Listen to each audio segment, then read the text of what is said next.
Азаматтарға айтыңызшы, қандастардың Қазақстанға келуі, этникалық қазақтардың келуі, сіздің солтүстігіңізді толтырып беру үшін келген жоқ. Сіздің жұмыс күшіңізді көбейтіп беру үшін келген жоқ олар. Олардың құқығы ол ана Біріккен Ұлттар ұйымының жаңағы 48 жылы қабылданған, 10 қазанда қабылданған адам құқықтарының жалпыға бірдей декларациясында жазулы тұр. Қоныс аударуға және өз еліне қайтып келуге деген оның құқығы ол. Содан кейін біздің азаматтық туралы заңды білесіз ғой, оған қарап жатқан ешкім жоқ қазір. 16 желтоқсанда ата заң қанша өзгерсе өзгерер, мынау өзгермейді азаматтық туралы заң. Аға даусым қатышқан үшін кешірім деп айтамын. Аналарға кісілерге тыңдау. Сонда 7-ші бабында былай тұр, азаматтық туралы заңы оқып алыңыздар. Жаппай қуғын-сүргін күштер ұйымдастыру кезеңдерінде адамгершілікке жат өзге де саяси шаралар нәтижесінде республика территориясынан кетуге мәжбүр болған адамдар мен олардың ұрпақтарының, сондай-ақ бұрынғы одақтас республикалар территориясынан тұратын қазақтардың өз территориясына қайтып оралу үшін жағдай жасалады дейді. Мына конвенцияға негізделіп жасалған. Сондықтан сіздер құрметті мынау жобаны жасауға әсер етіп отырған адамдарда, ана 5 жылдықты айтып отырмын. Жасауға міндеттеліп отырған сіздерде мына екеуін араластырған. Мына құқық, мына адамның туғанда берілген құқығы өз отанына қайтып беретін.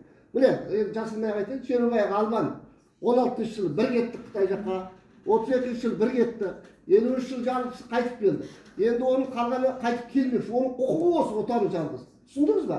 Сондықтан бұл құқық.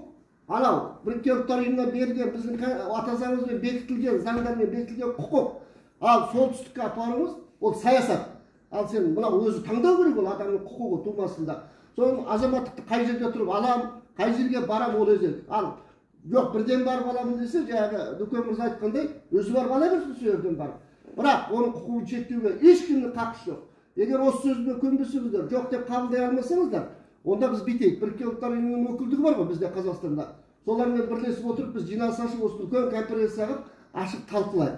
Сіздер ешқандай шарт қоюға қақыларыңыз жоқ. Азаматтықтан анау немереге апарып солтүстікке барсам мен оған азаматтық беремін, мынау беремін, басқа жерге бармау деген бұл халықаралық заңға қайшы. Мынауға санкцияға ұшыратуы мүмкін, егер Біріккен Ұлттар ұйымына арыз жасайтын болса. Түсіндіңіз ба? Бұл масқара бұл. Адамның құқығымен саясатты араластырмаңыздар ешқашанда. Ал енді азаматтығын алсын, содан кейін солтүстікке апарасың ба, оңтүстікке апарасың ба, ол басқа нәрсе, ол үкіметтің құзыретіндегі нәрсе, ол үкіметтің деңгейіне байланысты нәрсе. Менің айтатыным осы бүгінгі жиналыстағы. Енді екінші айтатыным, біз 30 жылға шейін, 30 жыл мен 2007-ден бөліп қараймын. 2007 жылдан кейін бұл елге қисық мінгізді ғой, машина келді де құртты ғой көрші ғой. Міне, Мұрат ағалар соның бәріміз куәсіздер. Менің айтайын дегенім, содан бері бір жөні түзу бағдарлама болған жоқ. Жөні түзу не болған жоқ, заң болған жоқ. Сондықтан біз өзіміз қолымызға алмасақ болмады. Мен талап қоям, жаңағы президенттің аппараты, үкімет, еңбек министрлігі, мәжіліс, парламент депутаты екі. Сосын азаматтық қауым шеттен келген мамандар отырған жерде. Рақымбаев үлкен маман, Қайрат Бодауқан үлкен маман.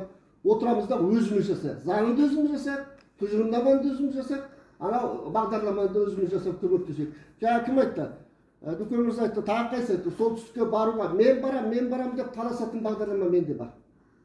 Мен барайыншы, айналайын, Ахмади, Әділұлы, мені жіберіңіз деп таласатын бағдарлама. Бір ай болды айтқаныңыз.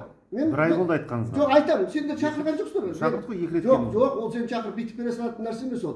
Кәдімгі контрактқа отырып жасаймыз, келісімге жасап, приказ шығарсын министріміз. Осындай жасалсын деп бұйрық шығарсын, соңын отырып біз жасаймыз сол бағдарлама. Қара, Қытайдың бәріңіз жақсы білесіздер. Ана оңтүстіктегі 5 өлкесін неғып жасады ғой жаңағы, ерекше район болып отырып. Соған дейін Қытайлар басып қалды ғой, ертең тоқтата алмай қаласыз. Ашқабаттан ұшып, сол жаққа бірге төте келетін болады. Әшейін кабинетте отырып алып тұжырымдама жасайсыздар, заң жасайсыздар, оныңыз ертең түкке жарамай қалып жатыр. Міне осыған әкеп, мынандай сталиндік репрессияға ұшырататын тұжырымдама заңға, егер біз үндемесек ол өтіп кетеді деді. Мен сізге айтайын. Мұрат аға қарсы шығады, мықтап кетті. Сенаттан бір 4-5 депутат мәжілістен қарсы шығады. Бәрібір өткізіп жібереді деді. Сондықтан бұл шегіне жетті. Қандастарды қорлау, қандастарды жәбірлеу, олардың халықаралық адамдық құқығын бұзу Қазақстанда ең шегіне жетті. Енді бұдан ары ондайға жол берілмейді. Мен осыған ауық мұқият кірістім. Оң құлақтарыңызбен тағы естіп алыңыздар. Адамның құқығы мен саясатты араластырмаңыздар.